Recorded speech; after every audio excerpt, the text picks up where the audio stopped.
राजा विक्रमादित्य एक निपुण योद्धा थे, जिनके नेतृत्व में हिमवंत की सेना ने कई युद्ध जीते थे। लेकिन एक दिन दक्षिणी सीमा पर स्थित मरुस्थल के कबीले, जो सर्पजन के नाम से जाने जाते थे, ने विद्रोह कर दिया। सर्पजन लंबे समय से हिमवंत के अधीन थे, लेकिन उनकी नई नेता रानी संध्या ने स्वतंत्रता की मांग उठाई। उसने अपने कुशल धनुर्धरों और रेगिस्तानी युद्ध रणनीतियों के दम पर हिमवंत के कई चौकियों पर कब्जा कर लिया। विक्रमादित्य ने तुरंत अपनी सेना को तैयार करने का आदेश दिया। उनका सेनापति महाबल एक अनुभवी योद्धा था, जिसका मानना था कि सैन्य बल ही हर समस्या का समाधान है। उसने कहा, महाराज, हमें सर्पजन को कुचल देना चाहिए। उनकी हिम्मत कैसे हुई हमारे खिलाफ हथियार उठाने की। लेकिन दरबार में मौजूद विदुषी और राजा की सलाहकार काव्या ने चेतावनी दी, सैन्य बल जरूरी है, लेकिन यदि हम बिना सोचे समझे युद्ध छेड़ेंगे तो अनावश्यक खून खराबा होगा। हमें कूटनीति का भी सहारा लेना चाहिए। विक्रमादित्य ने दोनों की बात सुनी और फैसला किया कि पहले कूटनीति को एक मौका दिया जाए। पृष्ठ 2। कूटनीति का पहला कदम। काव्या के सुझाव पर राजा ने सर्पजन को एक संदेश भेजा। इसमें शांति वार्ता का प्रस्ताव था, जिसमें ये वादा किया गया कि उनकी मांगों पर विचार किया जाएगा। संध्या, जो एक चतुर और दूरदर्शी नेता थी, ने इस प्रस्ताव को स्वीकार कर लिया।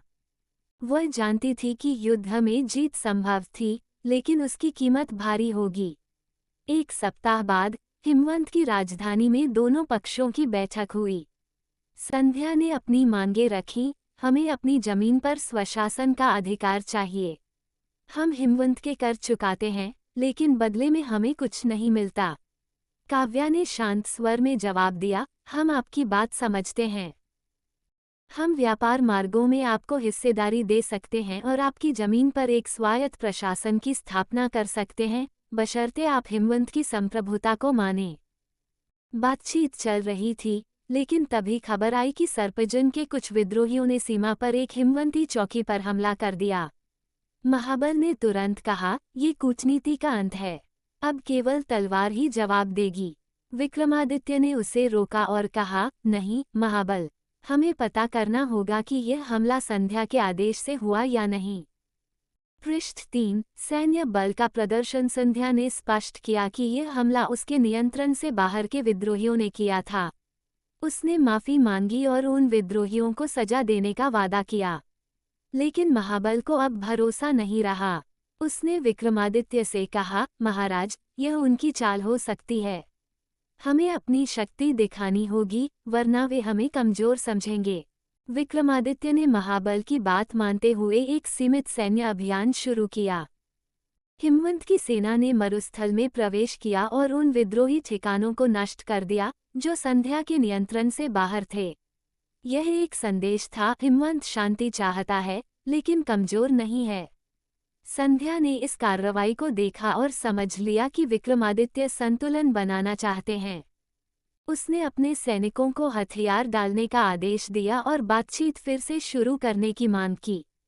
पृष्ठ 4। संतुलन की जीत। दूसरी बैठक में माहौल तनावपूर्ण था। संध्या ने कहा, आपने हमारी जमीन पर हमला किया, फिर भी मैं शांति के लिए तैयार हूँ।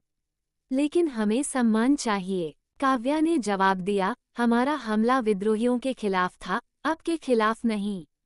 हम आपको सम्मान देते हैं और एक नई संधि का प्रस्ताव रखते हैं। लंबी चर्चा के बाद एक समझौता हुआ।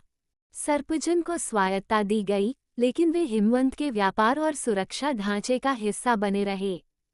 संध्या ने इसे स्वीकार किया, क्योंकि वह जानती थी कि पूर्ण स्वतंत्रता के लिए अभी समय चाहिए। विक्रमादित्य ने भी इसे मंजूर किया, क्योंकि वह अनावश्यक युद्ध से बचना चाहते थे। पृष्ठ 5। नई शुरुआत। समय बीता और हिमवंत व सर्पजन के बीच संबंध मजबूत हुए। संध्या और विक्रमादित्य के बीच एक अनोखी दोस्ती बनी।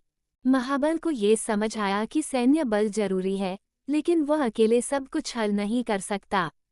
काव्या की कूटनीति ने न केवल खूनखराबे को रोका, बल्कि एक नए गठबंधन की नींव रखी।